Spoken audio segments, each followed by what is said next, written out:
مساء الفل، عاملين ايه؟ كان في بوست كده من يومين ثلاثة نزل على جروب من الجروبات اللي هي فيها مشاكل الرجالة مع الستات. فالبوست عجبني قوي، بس عايز اقراه معاكم. بداية البوست مكتوب فيه ايه؟ مكتوب مشكلة عضوة مش انا، يعني فاهم؟ عشان لو اتشتمت يا جماعة ده مش دي مشكلة سميح، انا ماليش دعوة بالقصة. اقبل يا ادمن. بصوا يا جماعة، انا اتخطبت من 4 شهور لواحد صالونات. واحد صالونات. المهم من بعد الفاتحه باسبوع، وهو بيجي عندنا 3 او 4 ايام في الاسبوع. كتير قوي يا سيد اللي انت عامله ده. المهم حاولت الفت نظره ان كده كتير، انت مش من بقيه اهلنا، مفيش دم. بيجي برضه لدرجه انه بيخلص شغله ويجي علينا، يعني ياخد الشيفت التاني عندهم، وعايز يتغدى كل مره، ومش اي غدا، لا ده بيطلب اكل معين. يعني يقول لي انا هعدي عليكي بعد الشغل، اعملي لي بطه. اعملي لي مكرونه بشاميل. وكل ده واحنا في فتره التعارف، ولو جه في يوم كنت تعبانه ما قدرتش اعمل اكل يزعل.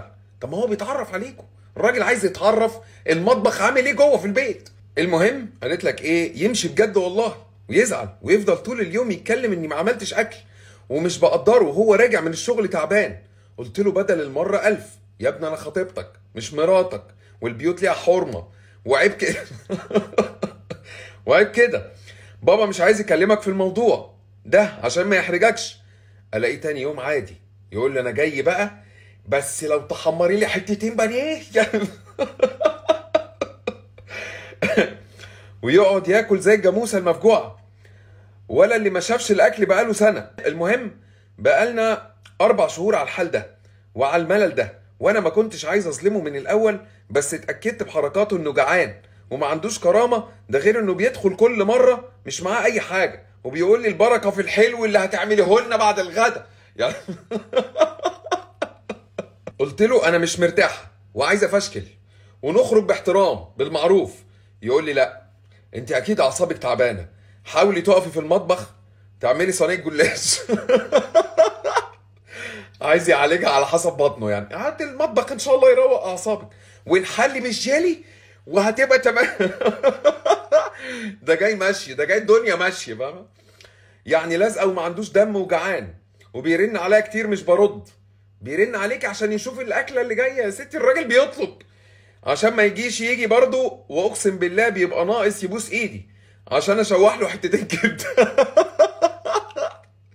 مش قادر. المهم انا بقالي اسبوع مش بعمل له اكل ولا بعبره، لقيته بيقول لي الكلام اللي في السكرين شوت، في سكرين شوت هنبص عليها دلوقتي. وانا بصراحه ما قدرتش امسك اعصابي ورديت الرد ده، مع اني عمري ما حاولت اكسفه زي ما هو بكرش وعلى طول كسفني. ده بيقعد يتكلم مع ابويا عن فوائد الباميه. وحاجه اخر هبل.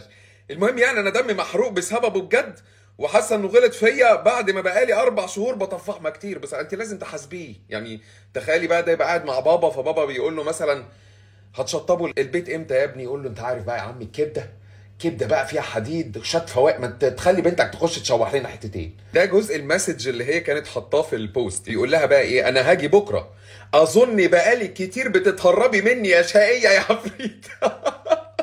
انك تطبخي لي بايدك الحلوه دول. بكره بقى اعملي لي رز معمر بالقشطه وكباب حل. هو انت بنت قصر الكبابجي؟ انت مش بنتهم؟ المهم هي قامت رد عليها قالت له انا مش فاضيه بكره اصلا. اما هو قال لها مش فاضيه ولا بتتهربي مني عشان ما تعمليليش اكل يا عفريته؟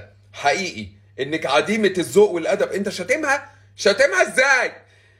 بقالي اسبوع بدخل بيتكم بتشربيني عصير بس. طب ما هو حلو، انت المفروض اصلا ما تجيش ولا حاسه باي تقصير. بجد البيت الكريم بيبان بجد، وحسبي الله ونعم الوكيل فيكم. قامت هي انفجرت بقى، قالت له طب بص، انا ماسكه نفسي عليك من يوم ما اتخطبنا، هبطحك بحاجه، بس قله ادب مش هسمح لك يا ابو ليا.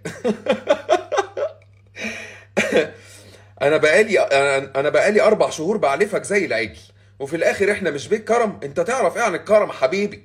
ده انت حتى في ال4 شهور ما جبتش معاك كيلو علف اكلهولك، وداخل خارج علينا ولا كانه بيت ستك. ده انت ناقص تجيب الليفه والصابونه وتستحمى عندنا. هو ازاي ما طلبش منكم الطلب ده لحد دلوقتي؟ يا ريت تعقل الكلام اللي بتقوله وتفكر بعقلك بدل كرشك عشان مش ناقصاك. فهو بقى ايه رد عليها ابي احمد بقى، قال لها ايه، كل ده عشان بقول لك اعملي لي اكل، مش بقول لك بخيله. ده تنح يالا انت يالا في ايه يالا، انت تنح قوي ومن بيت بخله. على العموم انا هاجي بكره برضه، يعني فاهم، وهعمل نفسي ما شفتش حاجه. عشان انت عارفه لو خدت الكلام ده بجد المفروض اعمل ايه دلوقتي. هتعمل ايه يا اخويا؟ هتعمل ايه؟ هي بقى ردت قالت له اه مفروض تروح تتعلف مع العجول يعني. بس هو ده رد مش كافي. بس انا عايز اقول لك حاجه يعني، ده انت ربنا نجاكي عشان تبقى عارف انت لازم تفشكلي مع يعني. هو لو الموضوع كده فعلا ده لازم انتوا ما تكملوش. انت مش متخيله ده بعد الجواز هيعمل ايه. انت مش متخيله، انت مش فاهمه حاجه. وبعدين ده كويس ان كان بيجي لكم لوحده يعني، مش جاي بقى اهله يجوا بقى يتغدوا يقول لهم بقى ده انا خطيبتي عامله لنا بقى شاط رز معمر بقى، تلاقيه جايب زمايله في الشغل وداخل عليه. ده يعني ربنا نجاها نوسه، فده هيقوم واكلك انت بالعيال بالحلل ده ما تكمليش معاه. وانت ايه يا سيد؟ ايه يا سيد؟ الخطوبه مش لكده يا سيد. انت هتروح تعيش عندهم، امال لما تتجوز هتعمل؟ مش كده يا اخوانا، مش كده.